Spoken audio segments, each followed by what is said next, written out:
Hello and welcome back to Grundy County, Iowa. It's a beautiful 75-degree morning here as we bring you our August growing season update.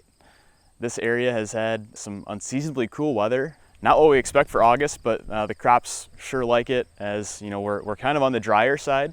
So having that less stressful weather when we're on the drier side has been really good for the crops.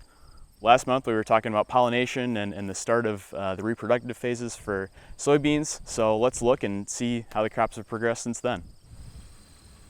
So last month we talked about fungicide applications and insecticide applications. These soybeans would have had a fungicide and insecticide application completed maybe that last week of July or first week of August, in that time frame. And you can see, I mean, these soybean plants are really healthy. We don't see much sign of disease at all. That fungicide application helped with our plant health benefits and fended off any disease or really much insect pressure. There's not much signs of leaf feeding from insects or anything like that. So those fungicide and insecticide applications clearly had a big advantage this year. So here's an example of what one of these soybean plants might look like. So at each node on the plant, and where those flowers were, we start to see, where those pods are developing. Typically about every node we're seeing about 3 to 4 pods that have developed, and each pod we're looking for hopefully at least 3 soybeans that'll fill that pod, 4 at most. We've got a few here that'll fill 4 soybeans in a pod. This one here, so that's a good sign that we've had good rainfall to encourage those pods to grow bigger. As we open up these pods and look, we're looking for that big soybean inside. These have filled up, not quite as full as the pod is, but so we're not quite to the 6th of 8 maturity stages for our reproductive phases in soybeans.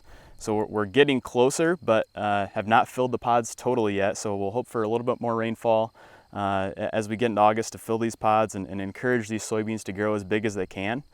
When we eventually dry them down in September and October, they'll be big and have a lot of weight to them when we go to harvest.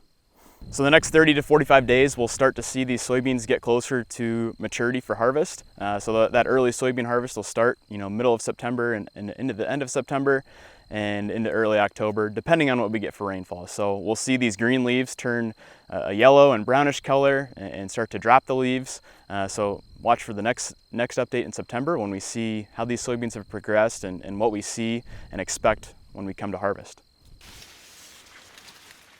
So last month, kind of like the soybeans, we were talking about fungicide applications in corn, trying to protect the plants from disease and get that plant health benefit. So, looking at the leaves on these plants, very minimal disease pressure. So I think we got a lot of the protection that we were looking for when we applied that fungicide. Still a little bit of risk late in the season for some late season disease out there, but overall we should be protected. We've gotten through pollination. So when we were looking at these plants last month, we had that ear that was still enveloped within the leaves. Now you can see, obviously, we've got a fully formed ear of corn here. That looks really good. So when we think about pollination, we're looking at getting every single one of these kernels will have a silk attached to it. You can still see some of these silks here now. They'll receive the pollen from the tassel and hopefully have successful pollination. And you can see here, we've filled our kernels all the way to the tip on this ear, and just phenomenal. We had really favorable conditions for pollination because we had, not too hot of days and fairly low overnight temperatures, which is what we're looking for pollination. So as well as getting that timely rainfall in July, you can see we've filled out this ear and it just looks tremendous. Right now, we're still in a stage where the size of these kernels is being determined and how much weight they'll add. So still a critical part of the growing season as in these next 30 days, how much rainfall we might get, how much stress the corn might have, determining how heavy of the kernels they're going to have.